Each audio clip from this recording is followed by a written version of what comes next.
Right, boom. Episode 15 of the People of Interest podcast. Now, I have got someone near and dear to me today, and I know we've gone through a number of guests who are fantastic in places of sport, business, and also social media, but I've got my big bro in today. Now, he's the youngest lecturer in the Centre of Allied Health at St George's University, as well as working at a band 7 in the NHS. He's gained the role of my big brother as well, along with the 8 blood-related siblings that he's got. So reluctantly, I've added myself onto the roster.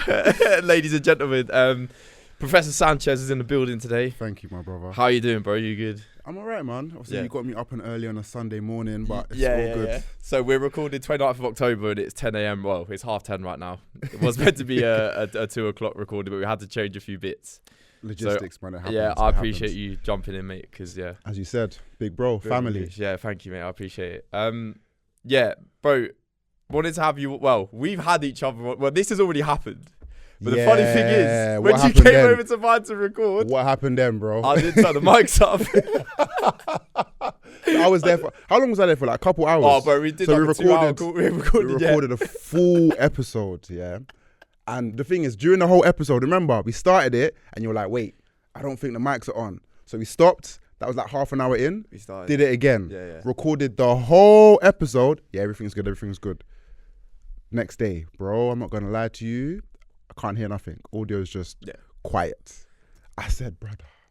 Because this is when, because I think I finished work and I trekked from wherever I was coming from. Like yeah, come on, bro. Because obviously, because I was working. Was it that come from QPR? Yeah. So I was working. Obviously, I worked for QPR. So I was coming from there, and I met your sides. Yeah. You came to St Albans. You drove to me over St Albans.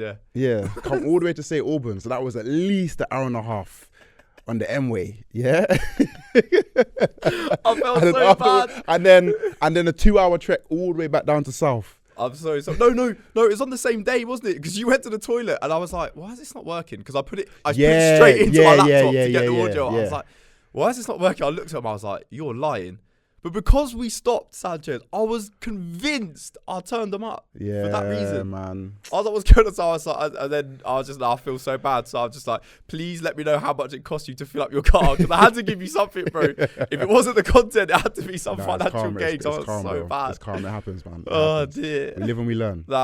So long. But the funny thing is, though, we're going to have to cover stuff that we went through, obviously. Because that's no problem. But you and I, so we met virtually during the 2011 Daegu Athletics Championships, didn't we? Yeah, because this is when Twitter wasn't PC. Yeah.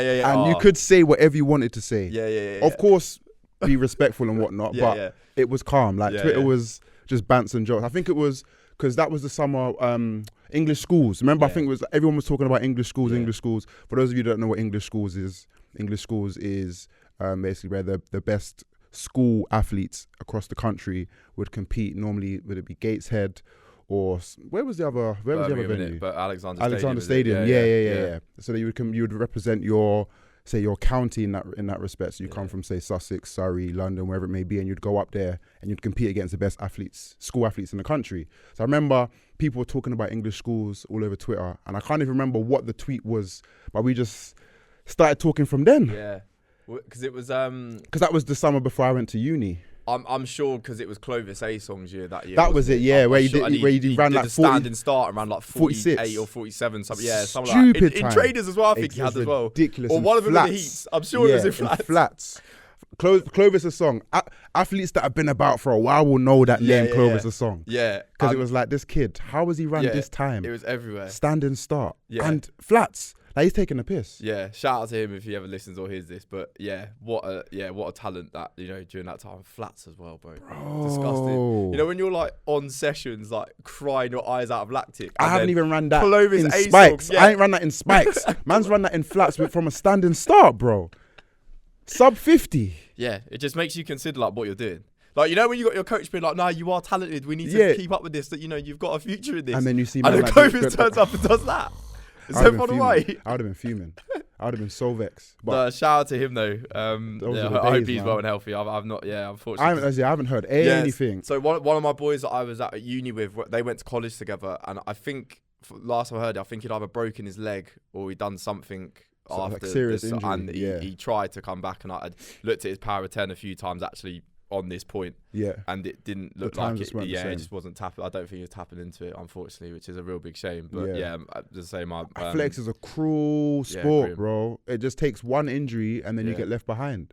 Yeah, and it's so individual as well, isn't it? Like that, I think I've spoken to it on this a few times, but because it's so individual, it's just like you're alone. Yeah, like the scrutiny is like it's just you're you. In your lane, yeah, bro. yeah. That's it.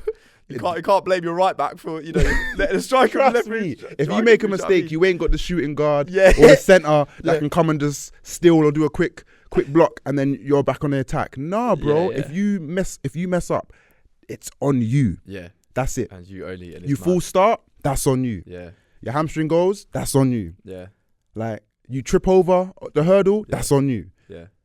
It's ridiculous. How do you deal with that, just out of interest? Because obviously, we've been in it, but when you've had those days, and it's just like, it's me today. Yeah.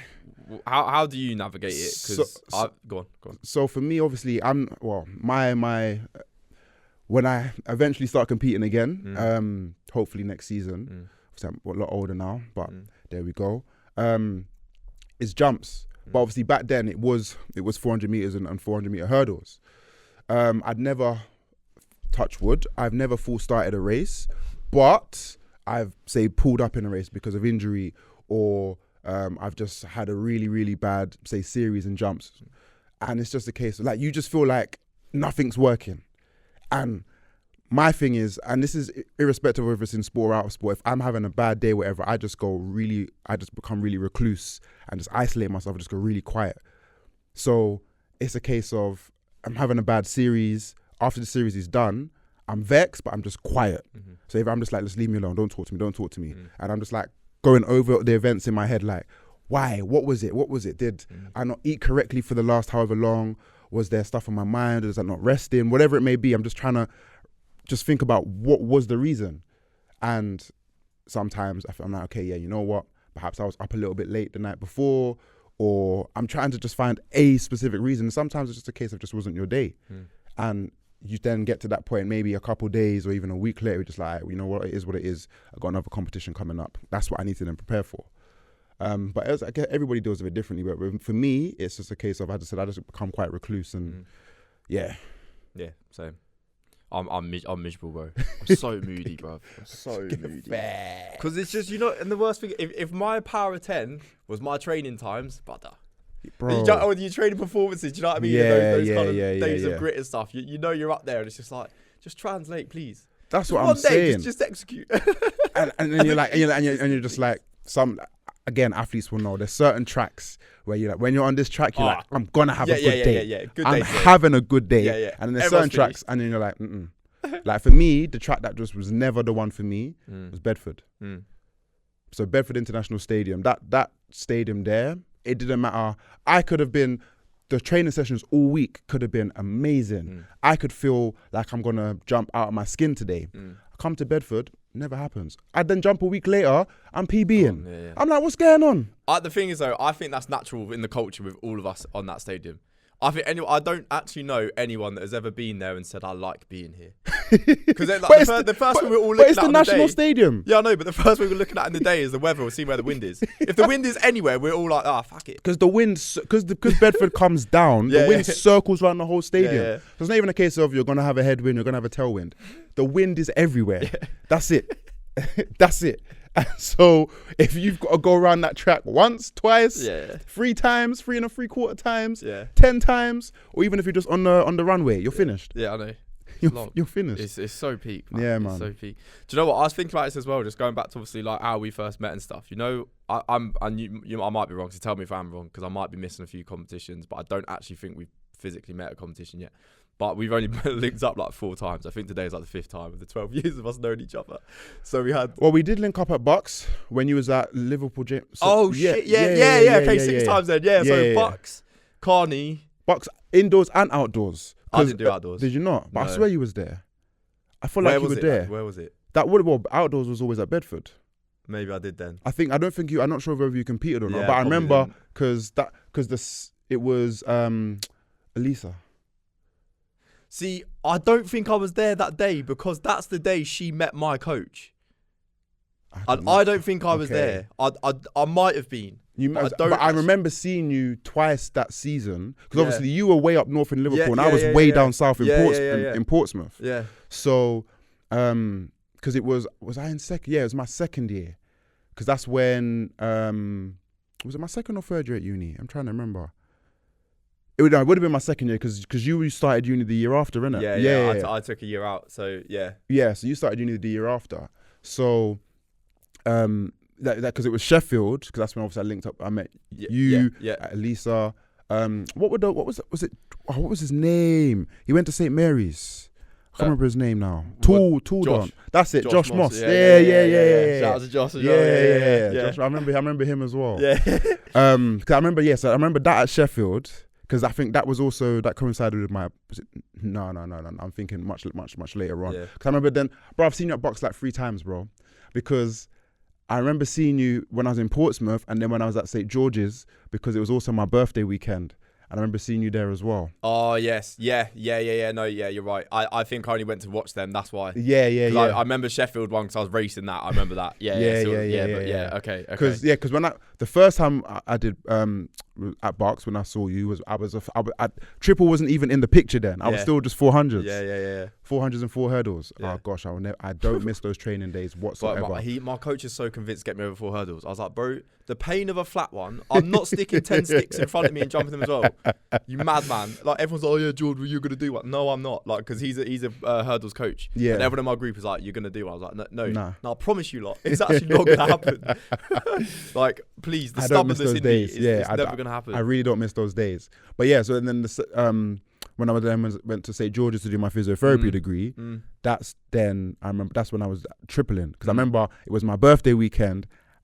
First time doing a triple at nationals, and I PB'd. So that weekend was that was bliss.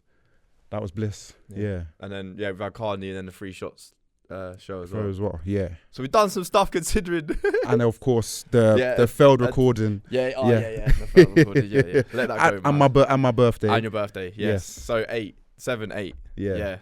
Mad. But it's like, bro, we're busy, man. Like, if we were much younger, then I'd understand, like, you probably have much more time to meet up. When you're doing your different separate things, opposite sides of the country, we're both in our respective fields of work, grinding, trying to go somewhere with it. You're not necessarily going to have the time to see somebody all the time, but the contact hasn't changed.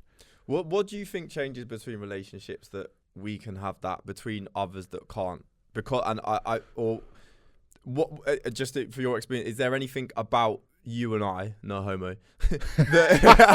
Don't get too deep. It's early morning, bro. I need to not be bro, what's been going on, bro? That barber, that fresh trim has got you moving crazy, bro. But no, seriously, because again, like the reason why I bring up the amount of times we've met and done stuff, or it's been very far and few in between over a period of like 12, 13 years, and this is part of the reason why I wanted to have you in and have a chat about this, because I've known people obviously for a lot longer, who I see quite a lot, and no poor reflection on them, but like the relationship you and me have, or I might have with certain other individuals, very minuscule, is amazing. Like it would be with those persons I see every week.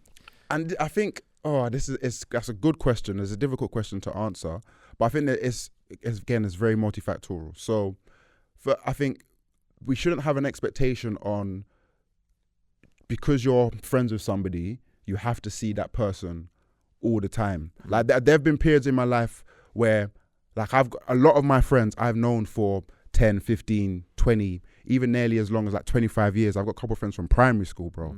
So, but there've been periods where we haven't seen each other regularly, and that's okay. Like, there's no expectation on, man, ain't seen you for a month. What the hell? Like, we're busy. I think because there's this understanding, as I said, opposite sides of the country, with our, like, plus sport-wise as well, we were training regularly. So when you're that disciplined and dedicated to something, you have that respect and understanding, he's doing this thing, we'll link up when we can, kind of thing.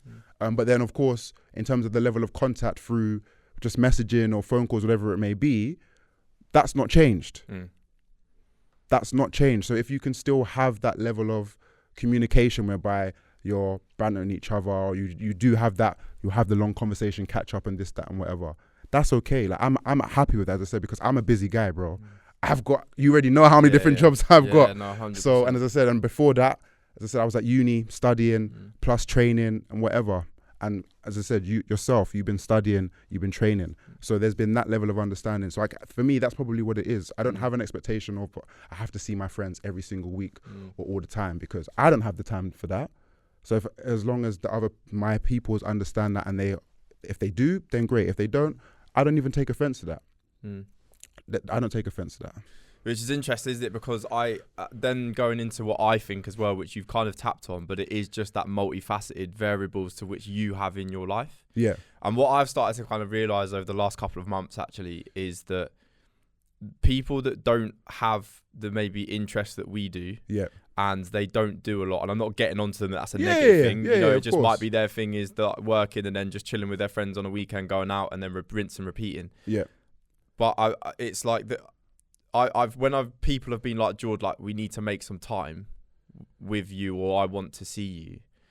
It's like, yeah, I appreciate that, but you know how much I've got going on, or I do. Do you know what I mean? Yeah. And then it comes into, and that's not a negative to them or a dig towards them, but it's just you have different lifestyles. Yeah. And then I can understand where the conflict comes in, but then my thing's been over the last couple of months, do I need to start actively making time because I'm being a shitty person? Or is it that, and I guess it's a bit of both, but but I'm looking at this very black and white, so we can have a debate about it. Yeah. In terms of, is it them that they need to understand what I'm doing and not have the negative response to it? Because I think that's the problem. It's not that we're busy. Yeah. It's I wouldn't want to lose out on a relationship and it be a negative response because I'm actively doing stuff. And this is the thing, because, and it's even sometimes and it's a little bit different with family, of course, but at the same time, at the end of the day, I am who I am, and my vision and what it is that I want for my life, I have to do these things. And it's not I don't care about you any less, or I love you any less, or anything like that at all. It's just I have a lot on my plate. I've got, as you said, I've got 8 siblings, bro. 8. I'm the oldest. 9. Sorry, 9. Yeah. So and I'm the oldest. Yeah. So I have a lot of responsibility in that sense with my family. Plus, like my grandma, one of my grandmothers, like I help out, see every week and so on. So, and then on top of that, I teach at university. I work for a professional football club. I work in a clinic. I've just finished a postgraduate course. Like, congratulations, by the way. Thank you, my bro. Thank you. Yeah. So it's like I have so much going on. I just about have enough time for myself. I'd love to make more time for myself, but I'm also okay with the fact that this is just my lifestyle. I'm just busy. So when I come across people who understand that, it's like, cool. I don't feel pressured. And you shouldn't have to feel pressured to meet somebody or to link up with somebody. As I said, because at the end of the day, we are different people. We have different lives. You could have twins raised the same way, but their lives are still going to be different. They're still going to be different. So yes, okay, as I said, like there are sometimes I'm like, you know what, I haven't seen so-and-so for a while. I do need to make effort. I do need to see them, but I can't force it. It can't be forced, because then I'm then adding more pressure on myself, which is then going to have an impact on mental health or whatever it may be. Then I'm not going to be myself when eventually we then do meet up, and then it's going to be like, oh, you're not. You're not being you, kind of thing. But do you know what? That I put myself in positions when I've made the effort to be like, nah, these people are right. I need to go. Yeah. But I'm running off like 20% battery. Whether it's mentally or just a day of work when patients have just told me the worst stories in the world, and I think I could. But for me, the ideal situation would be in that point when I make the effort is I'm going to turn up, but none of you expect a conversation out of me. I'll sit there and I'll drink my beer and I'll be happy. Please don't worry about me not talking. I'm actually all right. I just need to decompress and to be spoken at. Do you know what I mean? Yeah. And don't find it rude when I'm not giving you back the me that a lot of people know from just an energetic, big personality. If I'm having one of those days where I'm quiet. Just having one of those days, bro. Let me shut up, please. Don't put pressure on me to talk. That's what I'm saying, because it's like, okay, I'm thinking, in my head, I'm like, right, okay, cool. I've got 65 assignments to mark, plus I've got this project that I need to complete, plus I've got work this weekend. I know this player's got an injury. I might have to just to ensure that they're okay. Then I'm thinking about my private patients. I saw this patient last week. What do I need to do with them today, or how they're going to present? Then, okay, I haven't done my nan's shopping this week. I need to make sure that I get that done. Oh, my sibling might have this. My sibling might have that. My mum has this. Like, all of that in my head. And then you then also want me to then be in a social situation where I'm then socializing, say, with a group of different people in a different environment. And on top of that, I've got learning disabilities difficulty. I'm neurodivergent, bro. So sensory overload is mad. Yeah. Hypersensitive sensory overload. So as I said, I can be somewhere, but I'm present, but I'm not present. Yeah. When did you get your diagnosis for all of that? Because it's been quite late, isn't it? Yeah, I got diagnosed late. And this is the case with, especially, for black, whether it's boys or girls, we tend to get diagnosed late. Yeah. When I was in school, so I went through primary school, secondary school, college, and one degree before being diagnosed, bro.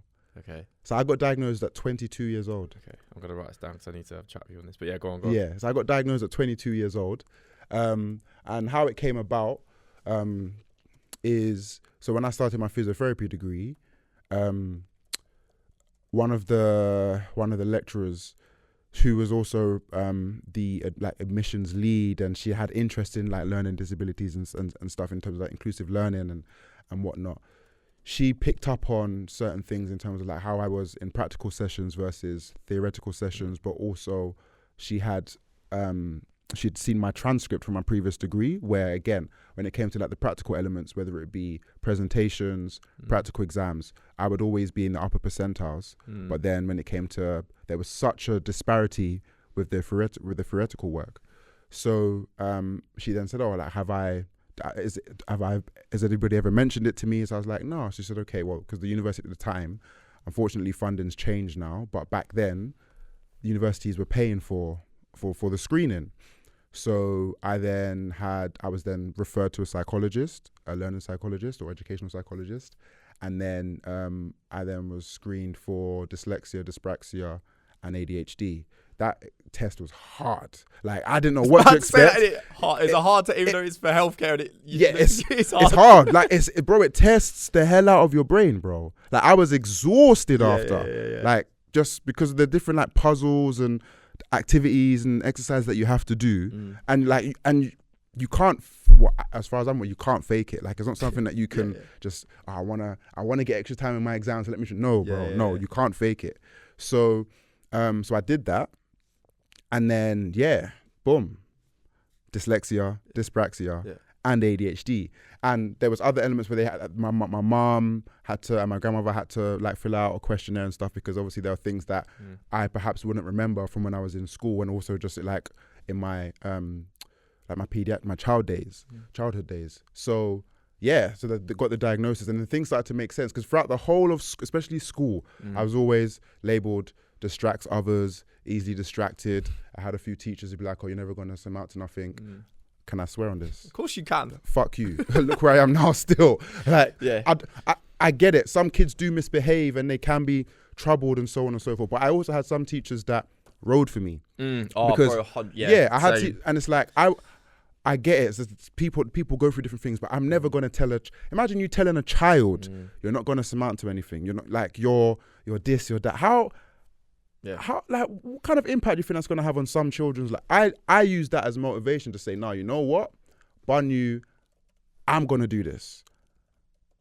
I found what my passion was. My passion was always science, activities, exercise, physical activity. Like, that was always my passion. And the schooling system, the curriculum is very linear. It's somebody in front of the class and I'm just talking to you.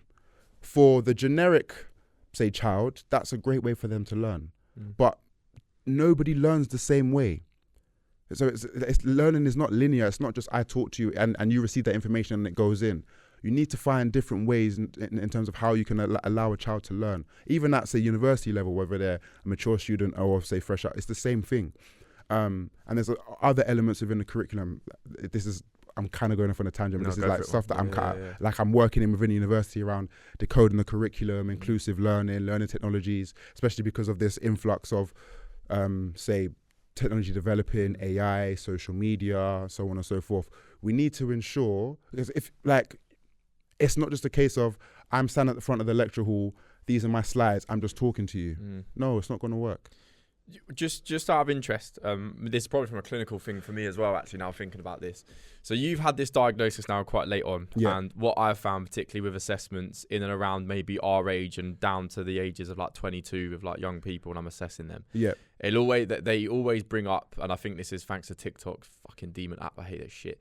But it's just like, I think I've got ADHD or the neurodivergent stuff. Now, just for my learning, what help did the diagnosis and the stamp or the label of it give you? Okay. What positives has that provided since being diagnosed? So for example, and so this, everybody's different. So there isn't a one size fits all in this. This is why we say they use the word divergent. It's about diversity in terms of how we see the world, or our brains just are wired a little bit different.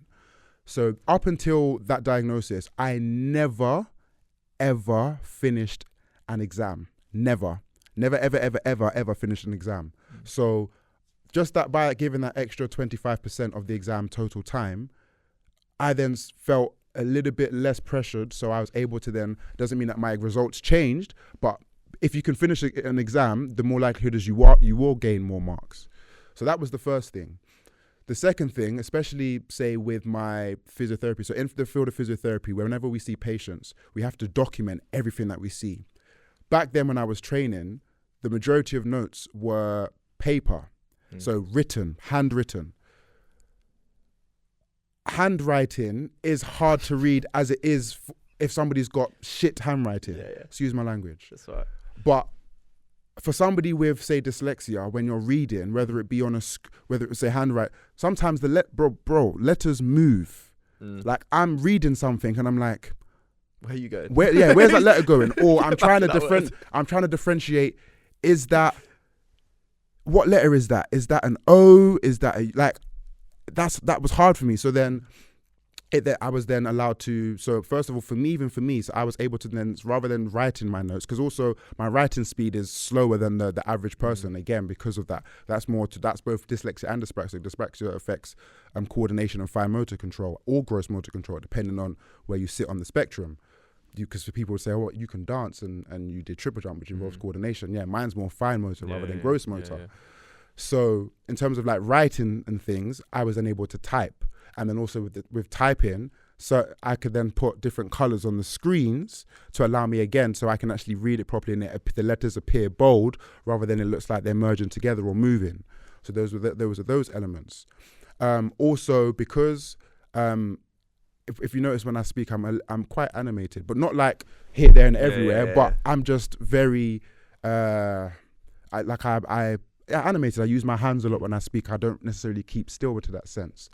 So asking me to sit still in an exam for an hour and a half, just writing or typing, that's hard. Yeah. So again with my exams, what I was allowed was I could actually have some breaks. So essentially they would stop the exam time. I could then say, just if I wanted to leave the room, I obviously had to have an invigilator with me to make sure that I'm not taking my phone out to cheat or whatever. But I was allowed to then take a break just to basically settle myself, not be sensory overloaded, not be overstimulated and whatever it may be, recenter, then come back. I wasn't allowed a long break. I think it was in total, it could total up to, how long was it again? Was it in total up to 10 minutes or something like that? So I could take like a 2-minute here and whatever it may be. So you could break it down. Yeah, so I could break it down, but obviously wouldn't allow it to be too long. Yeah. So so that allowed me just to kind of recenter. So I wasn't, say, overstimulated or excuse me. So there was that.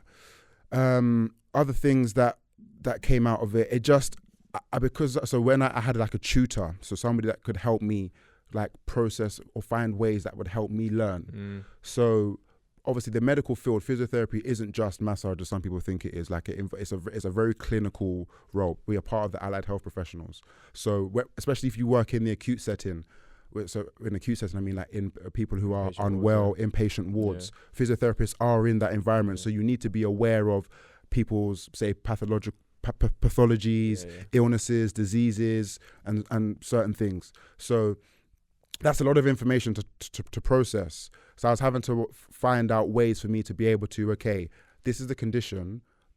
there are multiple elements of this condition. How can I learn? So that means that I can then provide the most effective care for somebody with that illness or disease.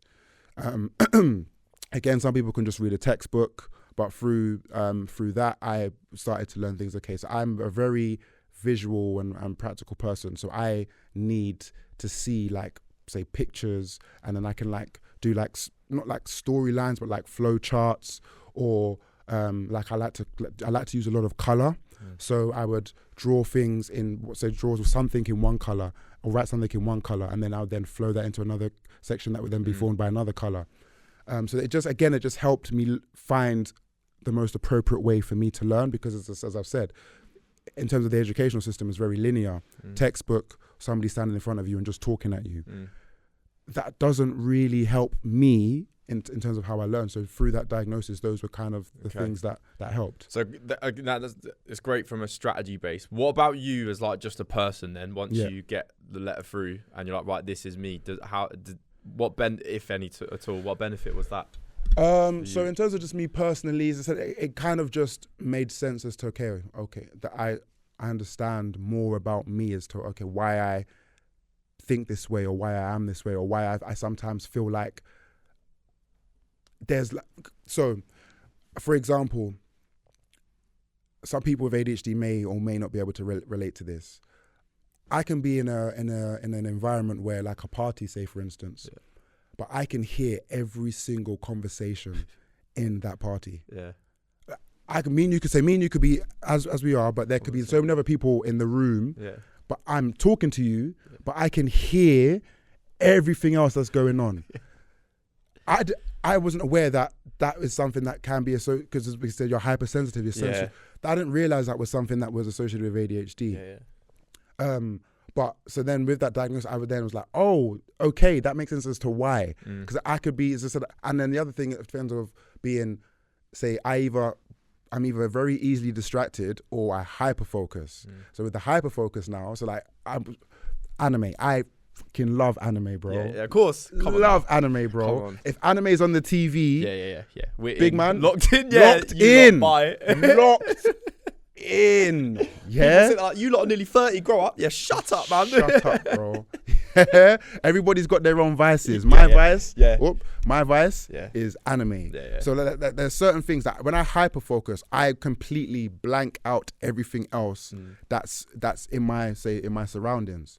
Or you could, if I don't find something that is stimulating, I just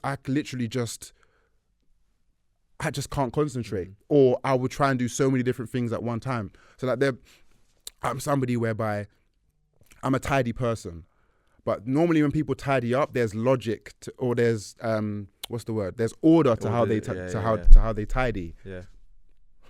Go on, explain. I'm a very organized person. If you go into my wardrobes and my cupboards, people that I don't bring many people to my house. If you've been to my house, you'll see what I mean in terms of how, like, color. As I said, I like colors. Color coordinated. All my black hoodies and jumpers, all my grays, whites, reds, orange, like literally everything, underwear, socks, t-shirts. It's all organized like that. But when I tidy, I don't just say, okay, I'm going to tidy the bedroom first. I'm going to tidy no. I'm going bedroom, bathroom, kitchen, living, like literally it's, and eventually it will get tidied, but it's just, there's no order to it. It's just everywhere. That's just, and again, as I said, through reading and understanding more about neurodivergence and so on and so forth, it was like, okay, cool. I'm not weird or I don't like to use the word weird, because what's normal? Like, we're all extraordinary, we're all unique, we're all different in that sense. But yeah, like, it just confirmed or validated as to why I am the way I am. Okay. Yeah. Where are we starting in the dictionary of animes then? Where are we at the moment? What are you on at the moment? Oh, what have I just finished watching?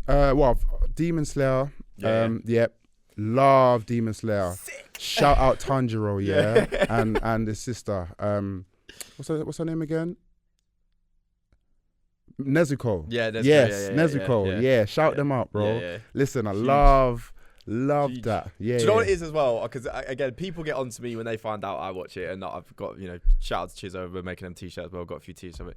I got one on right now underneath this still. Shout out Chiz, man. It just takes me away from the realities of my job, bro. Yeah. I've sat for 6-8 hours listening to people cry, go through their anxieties, some of the impacts that like maybe life events have had on them. And do you know what? That shit just takes me away from the realities of life. Yes. And I could just be like this whole universe that I live in with that. I'm following it and I'm good, man. Like, I just need a bit of a recharge. Bro, 100%. I love it. Like, I get this nostalgic feeling because I watched a lot of it when I was younger Cartoon Network, as well. Yeah. Dragon Ball Z days when you get home from school. Samurai Jack. Listen, Yeah. Samurai Jack is probably one of the most underrated animes of all time, bro. I used to tell my grandma not to pick me up from primary school because she'd either talk to mums or she'd walk back too slow.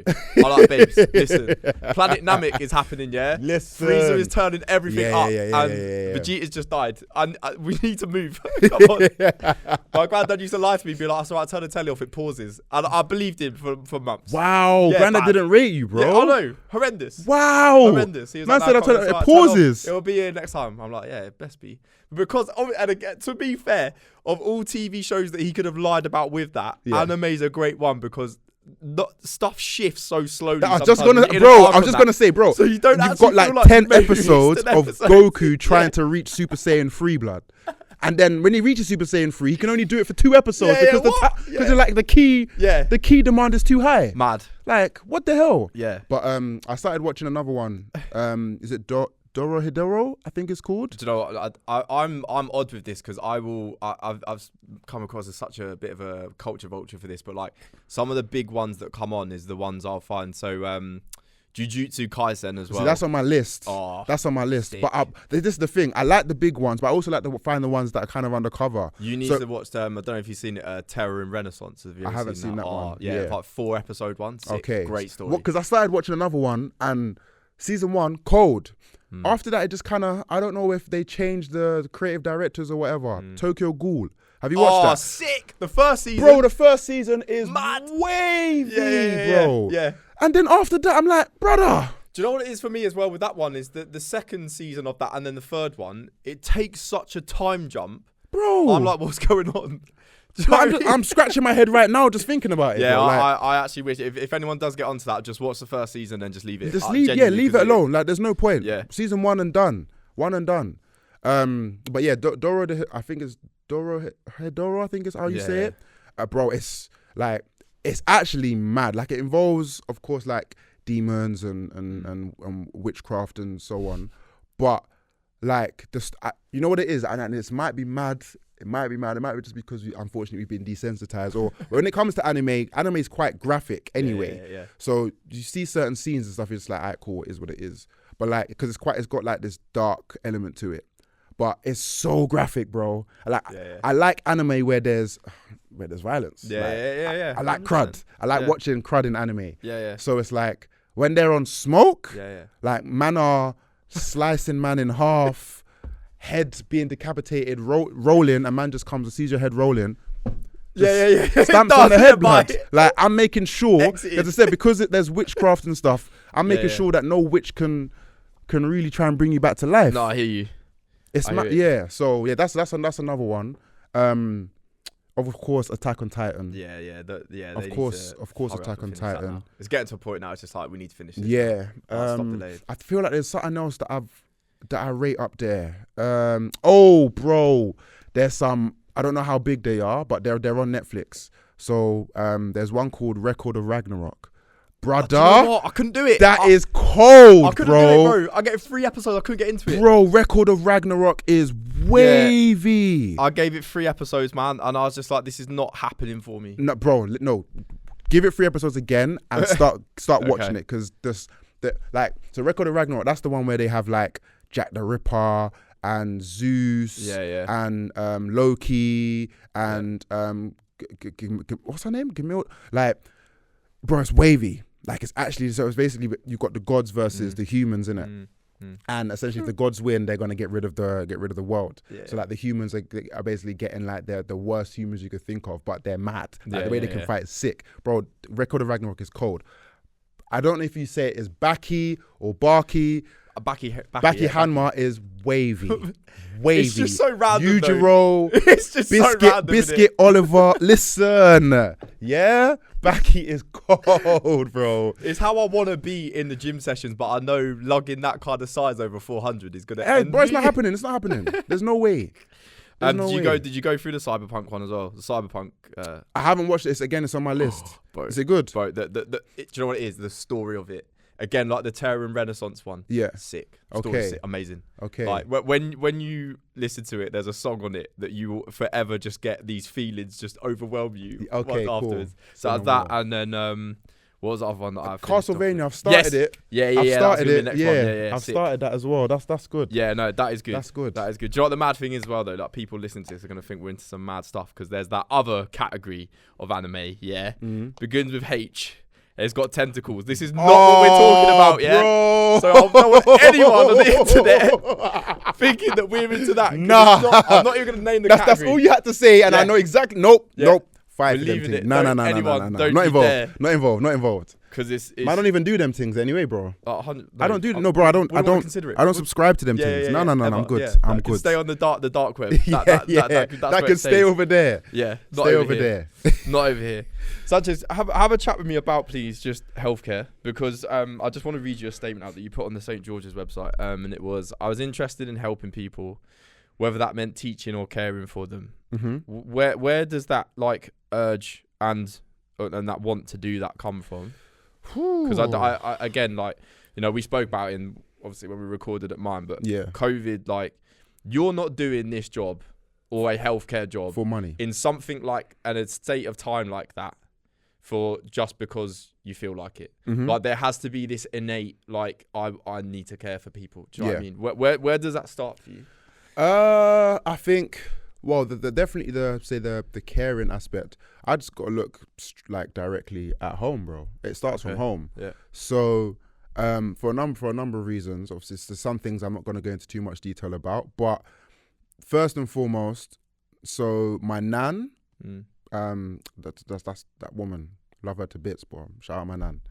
So she was a nurse. So she migrated to the UK in the 60s, and she was a qualified nurse. And my nan raised me from literally from primary school up until uni, end of primary school up until uni. So those are like your really like impressionable, formative years. And so like knowing about her, like her work, and even just her, like, it's weird. Like my nan's not the most affectionate person at all. I didn't really get much affection as a child in that sense, but she's very nurturing. So that was my experience from primary, end of primary until say uni days. So experiencing that firsthand, listening to her stories about just like what she was doing in terms of work, going into people's homes, as well as or like in the wards and stuff. And then also like even like silly things, like when we were after school, like was it Friday? It was Fridays. I think Saturdays and Mondays you had Holby City and Casualty. Yeah. Bad boy shows. I used to watch those with my like those things for me. Like that was like mine and my nan's time after like she finished work, after I finished school.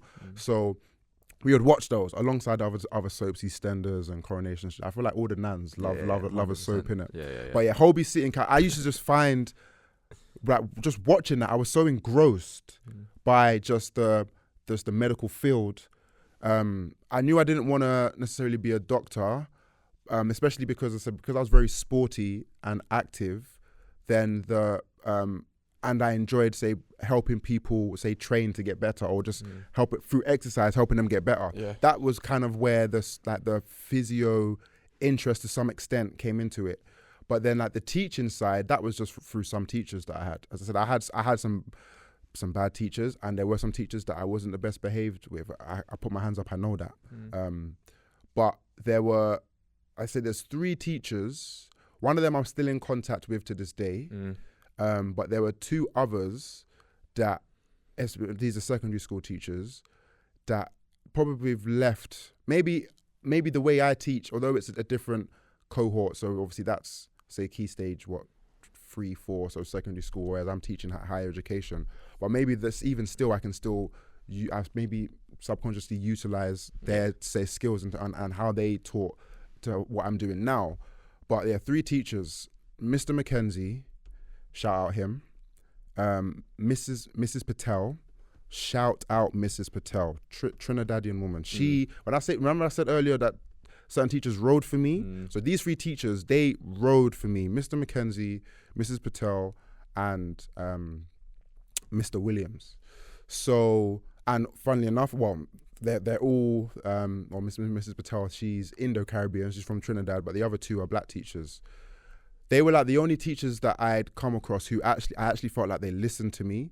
And as I said, like I learned so much from them, not just in terms of academically, but just life.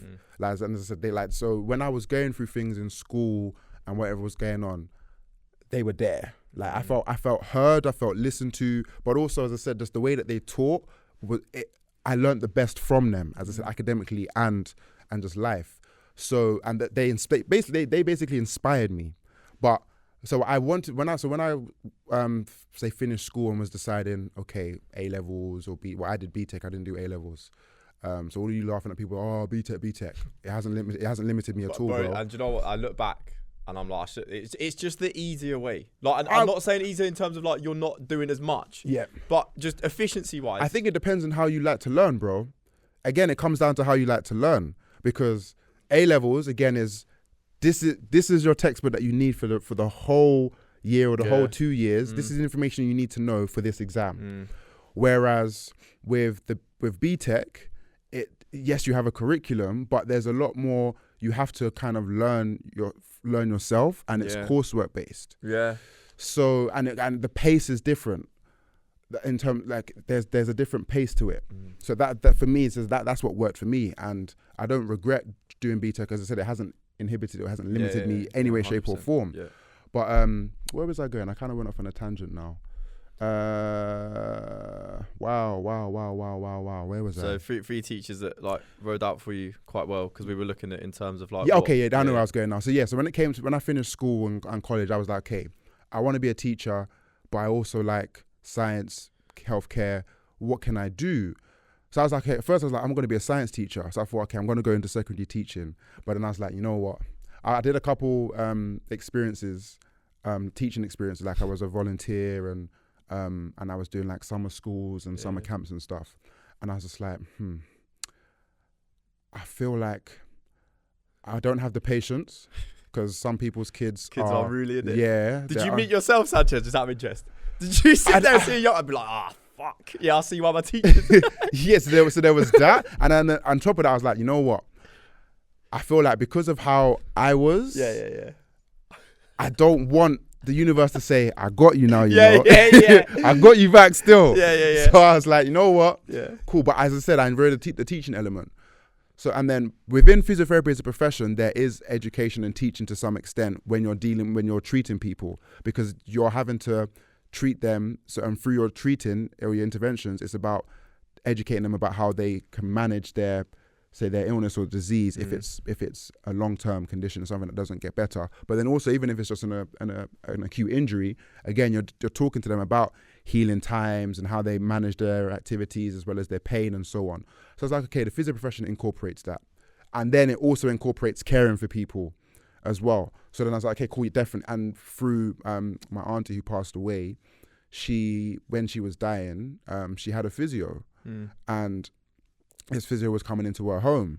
So it was like, this was around the time I was still deciding. And in my experience, up until that point, physio was just what I thought massage as well as, because that massage is actually how the profession started. So that's where the stigma around physio comes from, is because after, I think it was World War II, the Society of Qualified Masseuses is the base of physiotherapy as a profession. So essentially it was nurses who were qualified in massage to help say the war veterans post-war to help deal with, say, their symptoms, because some of them are in a lot of pain following the war due to trauma, as well as, if they've had any long-term injuries. So that's where the profession actually started, was purely just massage.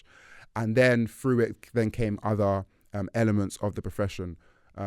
which involved, say, exercise therapy, adjuncts such as acupuncture, ultrasound, so on and so forth. And then it then became the Chartered Society of Physiotherapy. I can't remember the year that happened. I think it was between 48 to, or it might have been a little bit later. I can't remember the dates. But yeah, so then the profession then started to develop from there. But so as I was saying, I thought physio was just massage, and I'm seeing that with my auntie, may rest in peace. It was like, wow, there's so much more to this profession than I actually knew.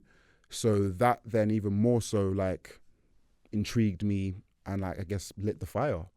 So I was like, this is what I want to do. Yeah, I think just even from that perspective with like the physio, and then also at the start you said with your nan as well, is that there's a lot in there that isn't just an interest, is it? It's a part of your life. Yeah. There's experience that, and that you take great like comfort from as well. Yeah. To then continue with by the sounds of things. Yeah. I would argue the reason why I've gone down the route that I have with the therapy side of stuff and CBT side, we might need to cut the name out on this. I need to ask her for her permission before we put this out. But it was after I got a call off Jatila when her mum ended her life. Yeah. And I knew I wanted to do something from a mental health perspective anyway, but I was looking to do more of a sports psychology side. And then I'll never forget that phone call. I was in town with my mate. When that news I was broke. like, and she was just like, I need to like see you because mum's just, she's ended her life. And I was like, fuck. So I remember the day so well. I just remember where I was the minute I got the phone call, coming home, and then even that in itself, and just going through, the uni stuff and looking at where you can be of service to someone. And I was just like, I don't want any one of my close loved ones to go through experiencing that, whether it's for themselves and they're going through a few bits, or if at least they know they've got someone there that, for myself as well, doing the job, is just like they can speak to someone. They don't need to tell me everything, but it's like at least they've got that access to someone with the profession and the capabilities to talk through stuff, not have the outcome to what that was, because it was devastating, bro. Devastating. Yeah, that was obviously, and we haven't got the same relationship that you two have, but obviously I was fully aware. Because obviously our athletics community, like whenever I saw Jatila, we always like spoke. So yeah, when that news, bro, I was like, oh my gosh, like I can't even imagine what anybody has to go through experiencing that, and then especially when it's somebody that it's like, but then, as you said, that, because then when I went through what I went through, who was there for me? Little bro. Yeah, of course. I mean, of course, bro. But I always will be. That's the thing. But what again, going through what you wrote down on the St. George's website, for your profile and stuff like that, and you have been really open, honest of that, going through that time. But it's what I would like to. I don't want to apologize to you, because obviously nothing's gone wrong. But I just, reading that the other day, I was like, it was like, oh shit. Do you know what I mean? Like, of actually where you were in the space, because I know we've had the discussion. We've been very open and honest, and even like the last couple of months when I've just been having a bit of a shitter anyway, just in myself. Yeah. We've always spoken about it, but I think to read it and read your reflection of that time in your life is so much more different to you and me chatting about it in a way of that. Actually, this was such a thing for you, because again, and this goes back to our relationship, because we're so comfortable in talking about these things and everything else. I think sometimes that takes out like the sense of not urgency, but urgency and seriousness of it. Yeah. Not that I don't think what you were going through was, it's all right, it'll be okay, obviously, but yeah, I when you were, you and yourself going through that time. Yeah, I hope you didn't feel alone, basically. Well, I did, because I know you do, from the nature of maybe experiencing symptoms of low mood and depression. But again, as you said, like, we've been able to speak about it. Yeah, but because obviously for me, obviously I was diagnosed with depression in 2020, following that really, really dark period in my life. But nobody knew, bro. Like, well, people started to notice a change in me, because they were like, oh, you don't necessarily smile as much anymore. You're not really yourself. But because for so long, and I've spoken to like some like my relatives and stuff about this, like much later on, like I know for sure I'm not the only person who's experienced this, especially in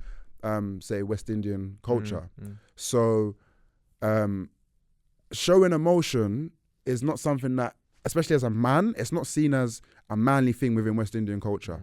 Like, man up is used a lot. Or if you cry or whatever it may be when you're young, like, don't be a pussy.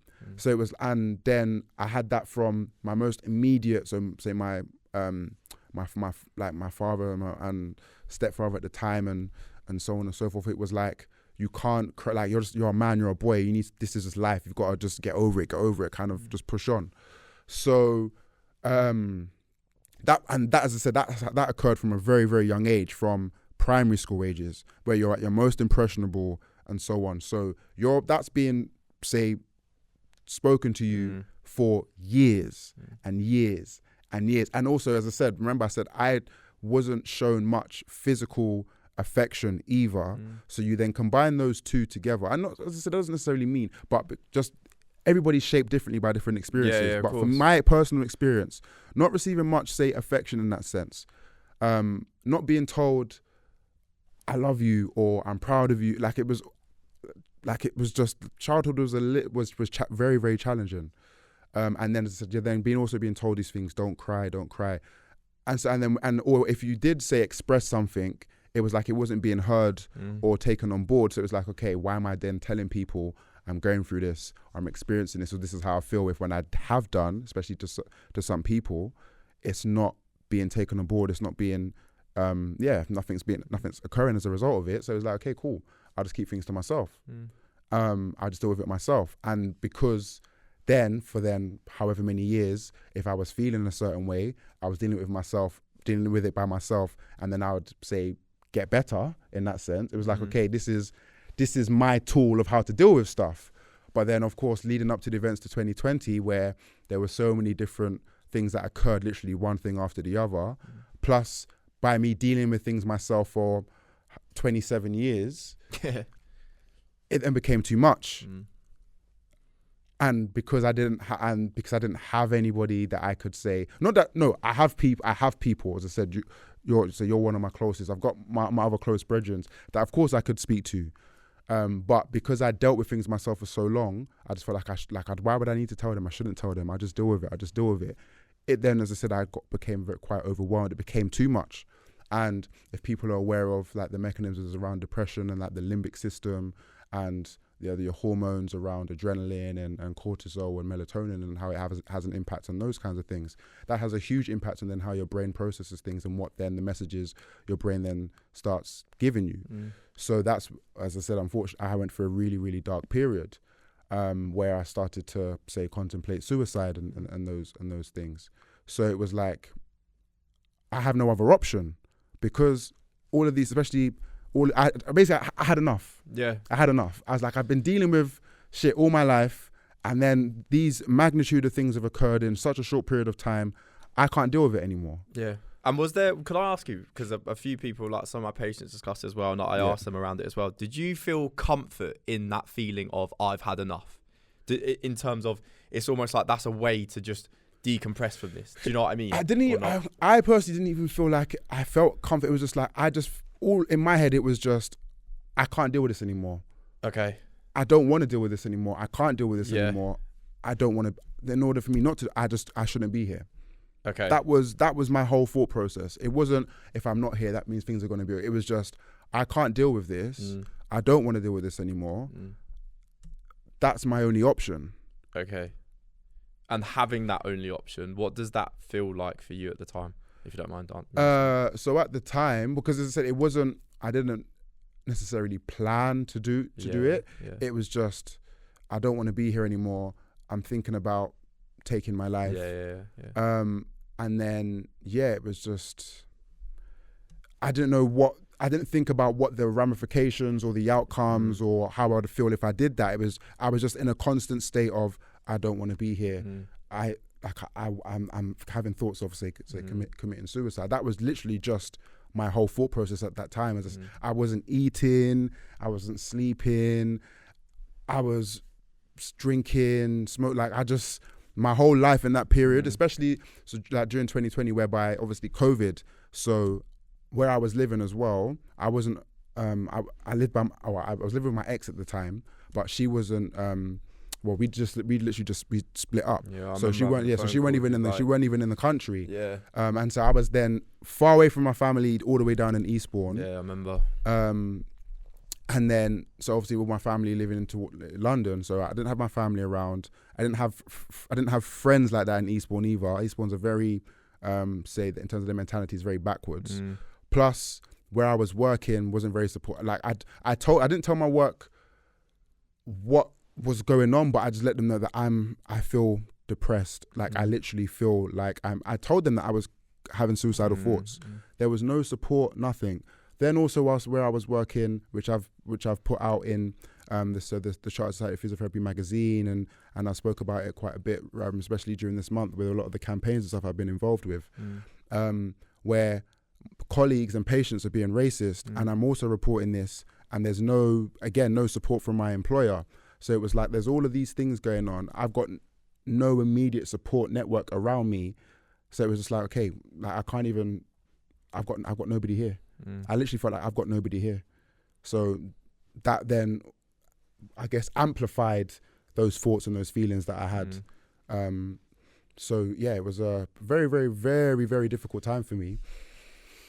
But thankfully, yeah, praise God, you're still here, bro. Thankfully, I'm still here. And again, selfishly, I look at these things sometimes that this is me away as a therapist and just as a person. And you know, what I would say to you is that, you know, don't neglect the kind of impact that you not being here. And I'll speak for myself because obviously, you know, your family's, you know, but for you not being here, because again, I've had this discussion with you anyway. But the motivation for me professionally in this job and to continue to strive to be a good therapist for people has come from seeing you, particularly, you know, through your for the degrees and stuff and things like that. I mean, we call each other all the time anyway, especially when we've had something good happen, and it's, you know, congratulations, proud of you, well done, like love you kind of thing, and then, you know, we move on with stuff and on to the next thing for us both. Do you know what I mean? It's like, yeah, nice one, check in, bomb, sorted, and we'll go. But in with that, Sanchez, what I want to ask you, bro, is because you've gone through that and you've come out the other side, which maybe for some people listening to this episode, you know, if they themselves are going through quite a dark time, and, you know, I hear it reported to me all the time with work, is that it's just this mentality of it's here to stay kind of thing. Now, you know, I'm assuming, you know, because we've not had many conversations recently, that you're in a much better place now and you've overcome that. So the suicidal thoughts, I haven't had those for probably about 2 years now. Okay. So after 20, like, they were still something that I was experiencing following that really, really dark period. I'd say after, and there were certain things that had to happen in order for, I guess, for those things to kind of stop. So I've had all different types of therapy in this. That I was still having therapy up until September this year. Okay. So it isn't something that it was just a case of, oh, I had suicidal thoughts, oh, I'm better now. No, for the last 3 years, like this, it's been a slug, bro. It's been hard. And as I said, like, I do still to this day have low moods. Like, I have periods of depression. I've had time off work in the last 3 years because of my depression. But what's changed is a few things in a sense. As I said, therapy has helped me, but it's taken me a while to find, first of all, the right therapist, because I've had different therapists which, through no necessary, whether it's through fault of their own or not, I don't necessarily blame them to completely, because if you're not very culturally competent, or whether also myself being quite stubborn, as I said, for 27 years, I've dealt with things myself. So if then all of a sudden just be completely open, no, it's not going to happen like that. So as I said, there's definitely some I got to take some onus on that also. But so through I've had CBT, I've had counselling, I've had talking therapies, I've had EMDR. So that's what I was having up until September this year. So the EMDR is to help deal with PTSD, post-traumatic stress disorder, because unfortunately when I was trying to access help through the NHS, whether it be because of where I live and the funding in that area, they said because of my history and symptoms being associated with PTSD, they aren't able to provide any care for me. So I've had to then, thankfully, I managed to find somebody who, out of the kindness of their heart, was able to do that basically for free. So I've as I said, so I've had therapy. Also, that's required a lot of work. It just, okay, this is where you are. This is how you felt. This is what the action that you took. It's a lot of, I've had to look at myself. But then also by looking at myself, I've also had to look at, okay, what do I actually enjoy doing? Things that because through that leading up to 2020, I also wasn't doing things that I enjoyed doing. Like I was doing things for other people. So I was essentially just, the saying, pouring out of your own cup without people pouring back into yours. So it was like, okay, I've been on this journey of basically finding myself, doing things that I enjoy. People are like, oh bro, you're always like something. I'm flying out next week. Yeah. I've always wanted to travel and see the world. The last 2 years is I've only finally been able to really travel like that, whether it be financially, but also just because of my mindset and my mentality. That's something that's changed. Yes, I've traveled before, like I've obviously been to Jamaica a bunch of times. That's where majority of my family are from. So I spent a lot of my childhood there. United States, again, family there. I've been to other countries, but it wasn't necessarily for me. It was because it's a family trip or because somebody else wanted to go there. Whereas now it's like, no, I'm actually, like this year I've been to Amsterdam, I've been to Morocco, I've been to Malta, I've been to Paris, I'm getting Sweden next week. It's like, yeah, cool. Like this is what I wanted. So I'm traveling. It's something I've always wanted to do. I've always been interested in learning about different cultures and people and just exploring what's outside of the UK, bro. There's more to life than the UK. 100. So there's that. Then other things, getting back into, because during that period, I fell out of love with athletics. I also fell out of love with the profession of physiotherapy as well. But I've reignited the love for both. I found I guess, no pun intended, but I found my lane. You feel me? So there's been that. Also connecting with people that, not necessarily that we were beefing or anything like that at all. Like I'm not a confrontational, but just we're adults. Life kind of takes us down different paths. But there's some people that, and I look at them like some people, I say this, everybody's in our life for a reason. Some people for a season, but some people for life. So yeah, there's some people that I've had to say, not necessarily cut ties, but just distance myself from because of the impact. And just, cool. Like you're doing that over there, it's fine. It's not really what I want to be involved in. It's cool. But no, there's no issues. And then there's other people where it's like, like what you're on is what I'm on. Or not even that. It's just, we have an understanding here. Yeah, like cool. I agree. As we said, yours and my relationship, right? Like it feels like, and I God hope this always is the case, but like it feels like we've known each other for ages. And we have known each other for ages, but I mean, like, grown up together, gone through like all the things that you would as a kid, which we haven't had. Yeah. But that relationship we do have feels that way. Yeah. And I want to go back to that term that you used in terms of like earlier of like having to man up. And this is something that I'm starting to have a chat about with some of the presentations I do. I've got a men's mental health one for a few companies next week. Yeah. And that I'm trying to change that a little bit to actually be like a positive thing to do. Yeah. And on the premise of what you mentioned in terms of the act of having to look at myself. Yeah. Because that is one of the single scariest fucking things I think anyone can do. Bro. Because you're having to own up to your bullshit. Yeah. And it's not and as we've discussed, as you mentioned, with like, it's not even the bullshit that you've brought upon yourself, again, with like the cultural side of things, how we've grown up, how we navigate things. But it's like, I'm having to acknowledge here that even though this external thing wasn't my fault, I'm still reacting to it in a certain way. Yeah. You're having to kind of almost go into the cave where the big mad monster is and tackle it rather than walking past the cave every day. Oh, bro, most definitely. Which is huge. There's been a lot of like, let's say, looking into oneself and saying, okay, cool. Because of this is how I've been projecting, or projecting a certain, say, character or life. And is this actually something that I stand by or that I like or whatever it may be? No, it doesn't align with my morals and my values, but I've been doing this for a period of time. How do I feel like that's then having an impact on not just me, but everything else around me? What am I drawing to me? And what have I essentially almost pushed away or overlooked because of how I've been. So in that sense, if you call that manning up or just humaning up in that sense, because then yeah, cool. As I said, I've had to look at myself and say, what is it that I actually want? Who am I? Who is Sanchez Jeremiah? Who am I? So yeah, bro, like as I said, it's been a journey, and it still is a journey. But the person that I am now in 2023 compared to the person that I was even, say, last year and the year before, and obviously 2020 and whatever it may, so much has changed. But I can say that who I am and where I am right now, I'm privileged, I'm blessed, and I'm happy to say, okay, cool, I want to continue with this journey. Yeah. As I said, I haven't had any suicidal thoughts, and I feel like I've found my purpose. As I said, I know my lane, and I know what I want to do and what I want to achieve, and I also am blessed with the people that I have around me as well. I want to see all those people around me also achieve, and I want, as I said, because at the end of the day, I can only help people if I can help myself. Yeah, 100%. I'd say that to everyone. Again, and this is going to be a point I was going to bring back to you actually, so I'm glad you said it now.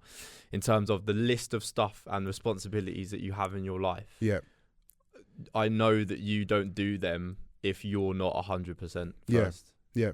And I get that can be a real challenge sometimes for people that are maybe very empathetic or really want to be. They get there maybe, this is not a terrible thing. It can sometimes not serve you very well.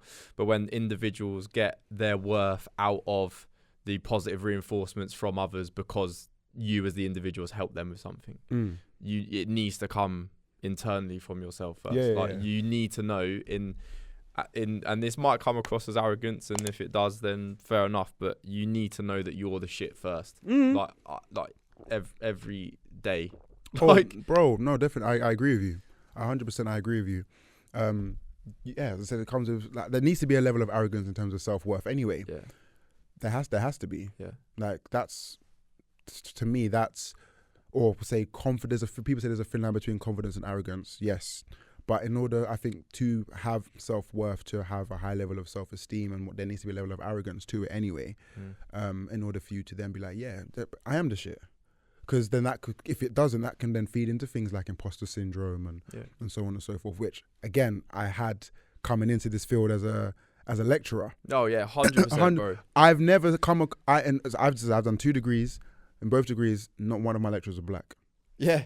Not a single one of them. Yeah. And then also, I have never seen a lecturer with locks, tattoos, piercings from the ends in that sense. I have never seen that before. So then me stepping into that field, it's like, do I belong here?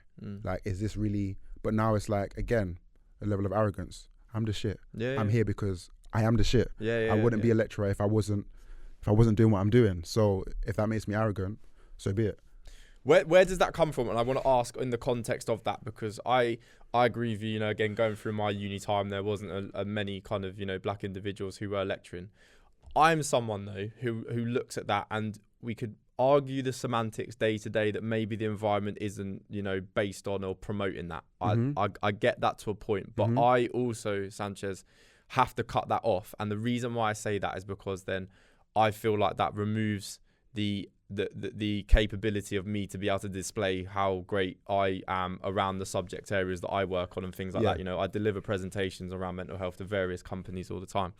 And I think it goes back to what you discussed on in terms of when people have said you're not going to amount to sweet fuck all, you've gone, do one, I will. Yeah.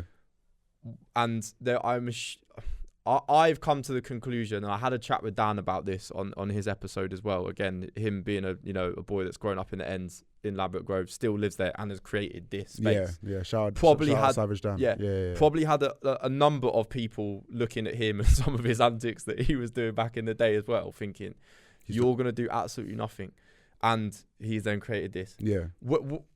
Where does it for you, and just being able to, no matter as much negative reinforcement and verbal punishment that you've had, to be able to still go on? Because I understand individuals that feel let down by education, all that good stuff, and put it down to their colour. I do understand it, but then Sanchez, there's individuals like you, Dan, we've got a list of people in the culture that Yeah. have also come from that environment Yeah.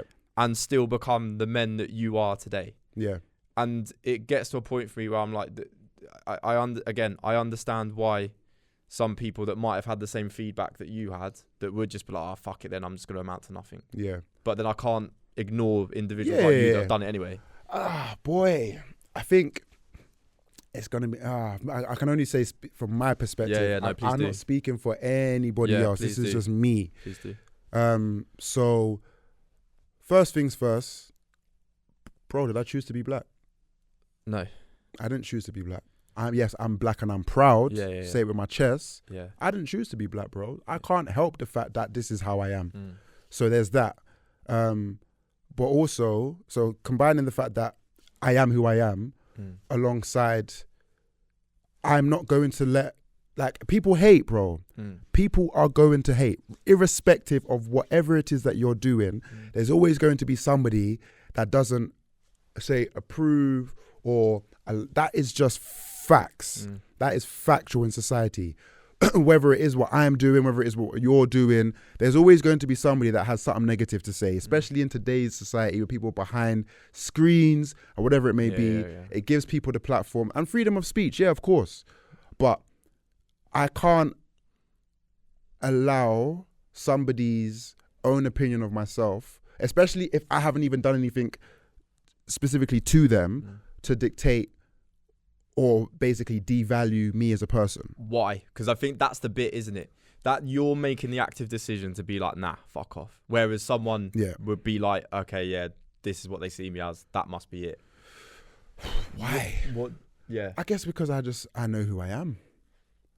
I think it comes down to I know who I am, and I don't. And if I only care about people who I get. If I don't care about you, I don't care what you have to say, basically. What then? Because let's keep Yeah, I think this is the thing. Yeah, we're digging. What? How have you? How do you get to that point? That? How? What gets instilled in you? Because this is another thing that I'm always weighing up with these kind of conversations. Yeah. Is that already there, or is it learnt? I guess it's a combination of both. So I can say for sure one thing that. So my mom, my dad, and my grandmother. There's one thing that all three of them always used to say to me as a child is, do not be a sheep. Okay. That's, and my dad's, that's something like, out of the three of them, he was as well as be a man and the one thing that stuck out to me from him was, don't be a sheep. Like, be who you want to be.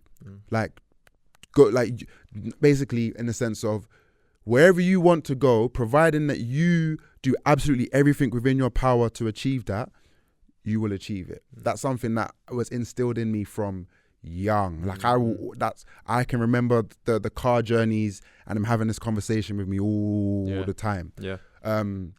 So there's that. So I think in that sense, that's whether that's learned or say indoctrinated or cultured in that sense.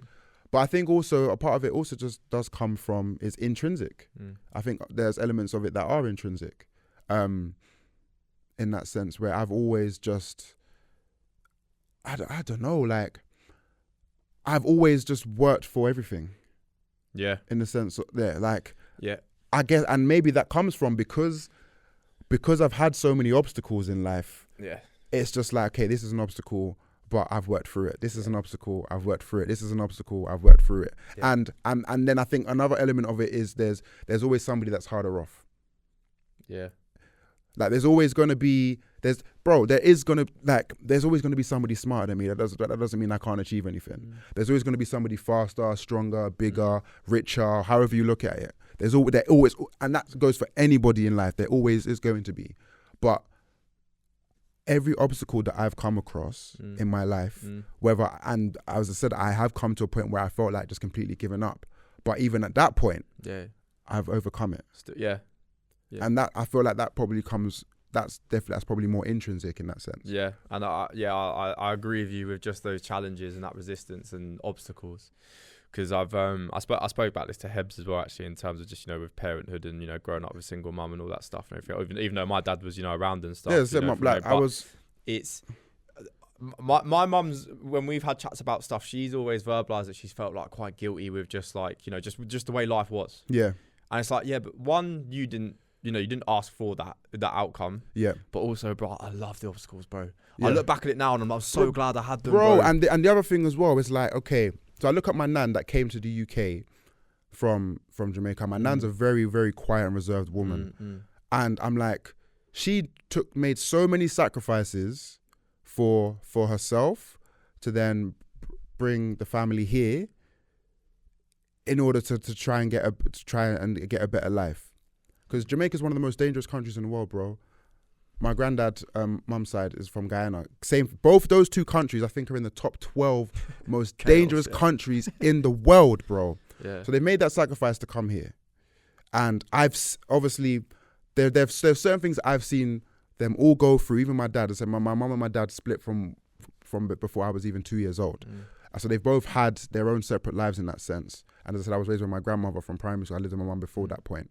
So I've witnessed so many different things that they've all had to go through, and yet they're still, I would say that they're thriving. And I'm thankful for the fact that despite everything that I've come across in my life in terms of the obstacles and shit's been hard, and I'm not trying to do this, I've been in the bottom. No, like it's not like everyone's, it's relative. Yeah, 100%. But I look at that and I'm like, they've done everything that they've can in their power to provide some opportunity in life for me.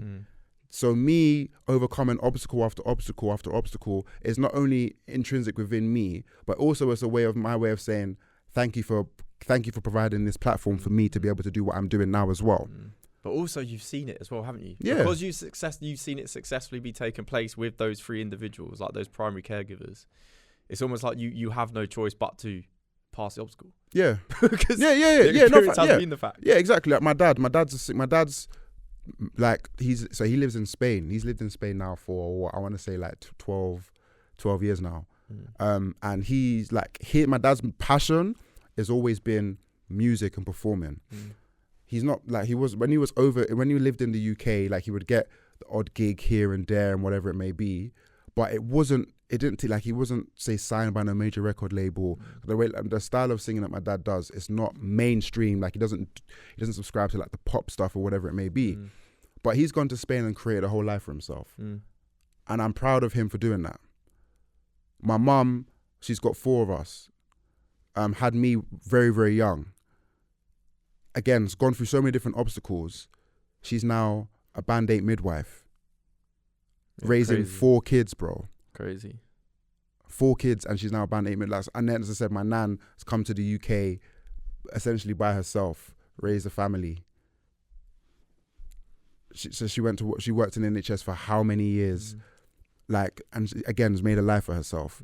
So it's like, they've all gone through their own stuff, which is relative for them, whether it be the most shittest experience they've ever been through, but yet they've still overcome it. Yeah. And they've done something with their life. So it's like, yeah, okay, I've been through shit, but I can also overcome shit. If they can do it, I can do it. Yeah. If they can do it, I can do it. It's just beauty in the struggle with it as well. Yeah, isn't it? bro. It just because it all works out. And in that time of absolute chaos, again, even for yourself, we discussed already with how you're feeling in 2020, like the lowest of the low, bottom of the barrel, and you still just dragged yourself out of it, bro. There's no other way. Yeah, I did. Again, just go back to like, I live for it. I live for this shit. Like, bring me problems, bro. Because, honestly, because I'm not gonna lie. I want peace, no problems. Yeah, but you know what I want peace, no problems. But if the problems come, let's square up, bro. Like, let's square up. I'm ready. Yeah. I'm ready.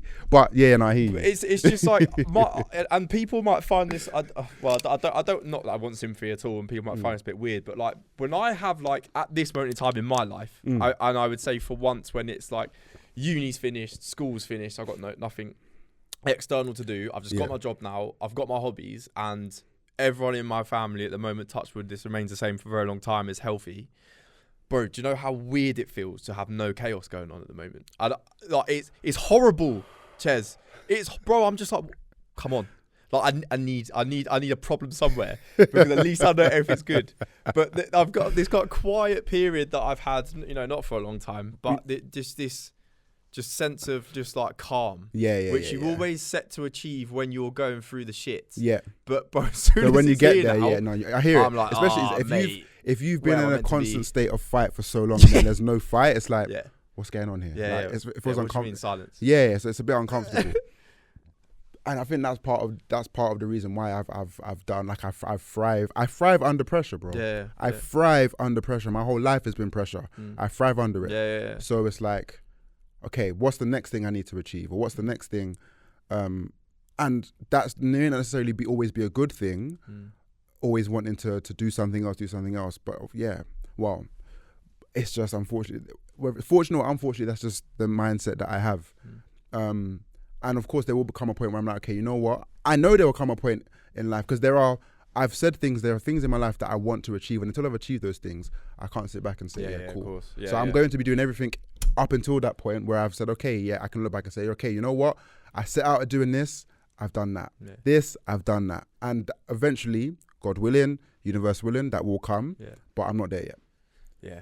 I worry that when I do get there, it will be, like, what next? Just never satisfied, bro. Only one way to find out, bro. Yeah. No, it's true. Only one way to find out. Yeah, bro. Thank you so much today. This was class. No, of course, I had to come on, man. This was great. Thank you for I appreciate having me, you, man, so much. Thank you. Love, family. Done. Love all the time. Oh, yeah, that was good.